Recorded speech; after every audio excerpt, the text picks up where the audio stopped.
Hallelujah.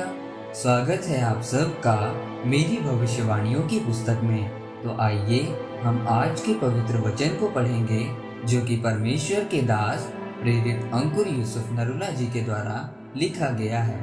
शैतान का सामना करना। जैसा कि लूका की पुस्तक अध्याय 2 उसकी 37 आयत में लिखा है, वह 84 वर्ष से विधवा थी और मंदिर को नहीं छोड़ती थी, पर उपवास और प्रार्थना कर करके रात दिन उपासना किया करती थी। मेरे प्रियो, बाइबल में लिखा है कि कैसे प्रार्थना और उपवास कर करके एक विधवा औरत प्रभु यीशु मसीह की बाट जोहती रही। उसकी प्रार्थना के द्वारा प्रभु यीशु मसीह इस धरती पर आए। शैतान ने उस पर अटैक किया था और उसके पति को मार दिया था। अगर वो चाहती तो पीछे हट सकती थी, लेकिन वो आगे बढ़ी। उसने फैसला किया कि मैं परमेश्वर की ओर बढ़ूंगी। इसी तरह से आज आपको भी फैसला करना है कि जब शैतान आप पर अटैक करे तो उस वक्त आपको परमेश्वर से दूर नहीं जाना, बल्कि परमेश्वर के और करीब आना है। अगर शैतान अटैक करता है तो उसको हराने का सिर्फ एक ही तरीका है कि उसका सामना करो। अगर आप बाइबल में देखें तो धरती पर ऐसे भी राजा थे कि अगर कोई उन पर हमला करता था तो वह उन पर मुड़कर ऐसे हमला करते थे कि दोबारा दुश्मनों की हिम्मत नहीं होती थी कि वे फिर दोबारा से उन पर हमला करें। और कुछ ऐसे भी राजा थे कि अगर कोई उन पर 10,000 सैनिक लेकर हमला करता था तो वह 1,00,000 सैनिक लेकर उनका सामना करते थे और दुश्मनों को मारकर भगा देते थे।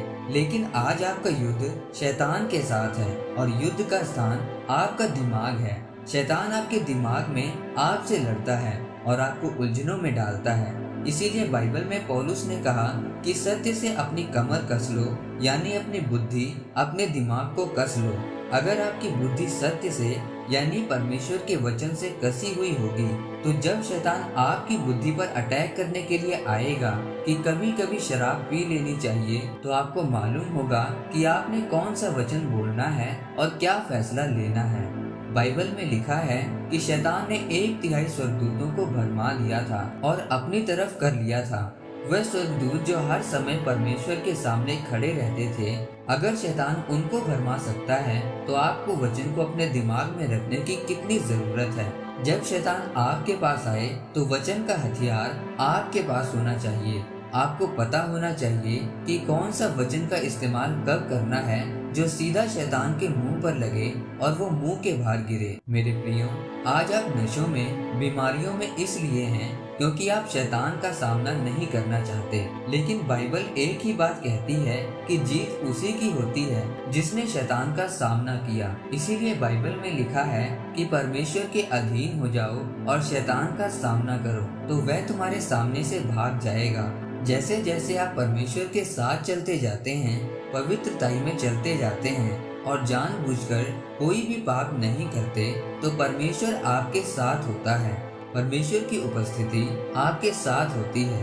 फिर शैतान आपके जीवन में काम नहीं कर पाता और आप शैतान को हराकर परमेश्वर की मर्जी को पूरी करते हैं। आमीन। आइए परमेश्वर के दास के द्वारा लिखी गई इस प्रार्थना को आप मेरे साथ एक मन होकर करें।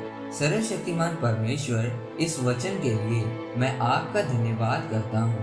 परमेश्वर अपना अनुग्रह मुझ पर करे ताकि मैं आपकी सामर्थ्य से भरकर शैतान का सामना कर सकूं और जीत कर आपके नाम की महिमा कर सकूं। प्रभु यीशु मसीह के नाम में आमीन। परमेश्वर आप सबको आज के वचन के ऊपर मनन करने के द्वारा आशीषित करे। आमीन।